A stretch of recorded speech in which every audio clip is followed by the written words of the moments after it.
It wasn't all that long ago that Americans, on average, slept 9 hours a night. Today, we average about 7, 2 hours less.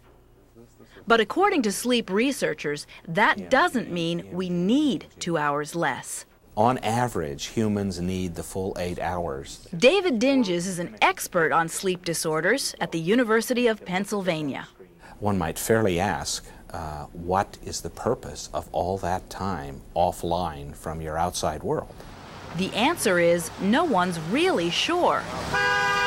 After centuries of research and inquiry, the function of sleep remains a biological enigma. We spend a third of our lives asleep. We know we need it, but we don't know why. Is it for the mind or for the body? And what happens when we try to do away with it altogether? Whenever you chronically reduce sleep, even in small amounts, and make people live on 7 or 6 or 5 or 4 hours of sleep a night, you get these escalating impairments. The brain becomes unstable during wakefulness. Attention wanes. You can't remember things as well. The National Sleep Foundation data show us that about 42% of American adults are not getting the sleep that they say they need. That we place onto your head. All those sleepless Americans are jamming sleep disorder clinics across the country, like this one at St. Luke's Roosevelt Hospital in New York City. Gary Zammit is the director. There are more than 80 different sleep disorders currently identified. One of the most common sleep disorders is insomnia. Occasional insomnia affects somewhere between 36% and 56% of American adults. The biggest problem doctors face in treating the legion of sleepless is getting people to regard being tired or having trouble sleeping as a serious medical condition. One of the myths about sleep disorders is that you can somehow survive with a sleep disorder and it won't have any significant impact on your life. And at the University of Chicago, Ev Van Cotter is gathering scientific evidence that may prove lack of sleep affects our bodies as well as our mind. We are curtailing our sleep dramatically, and we are also seeing now an epidemic of obesity and diabetes. And is there any relationship between the two?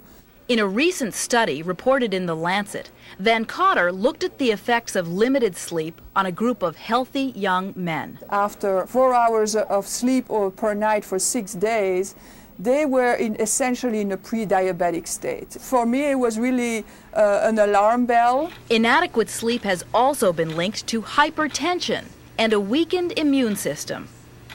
And on top of all that, according to the University of Pennsylvania's David Dinges, it's just plain dangerous. There is this relentless push in industrialized societies, and the United States certainly leads the world in it, to have more people awake more of the time. As a result, another area of scientific inquiry in the sleep world is how to keep people awake. And that's where a new drug called modafinil comes in. We don't know exactly how it works. Dr. Paul Blake is coordinating clinical studies of the drug Forcephalon, the company that makes it. It seems to be very localized at the site of the brain where it works, whereas other traditional stimulants seem to have a more general action. Modafinil works only on specific neurotransmitters in the brain, fooling the brain into a state of wakefulness at any hour, without any of the nasty side effects of older amphetamines, like jitteriness, increased pulse, and heart rate. Already approved by the FDA to treat the sleep disorder narcolepsy, the hope is that one day modafinil could be used by shift workers who need to fool their body clocks just to do their jobs.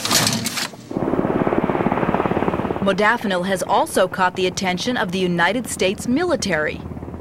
At the U.S. Army Aeromedical Research Center at Fort Rucker, Alabama, John Caldwell is studying the effects of modafinil on Black Hawk helicopter pilots, who often have to fly long missions with no sleep.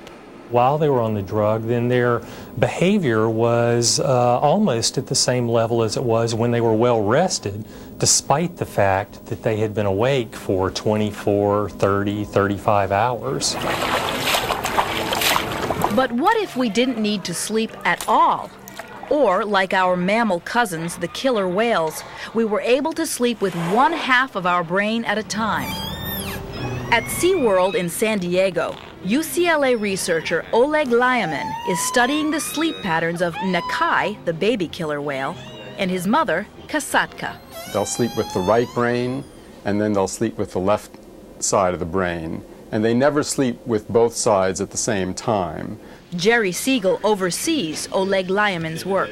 If we can understand how this unusual pattern of sleep is regulated, we might better understand disorders of sleep control in humans.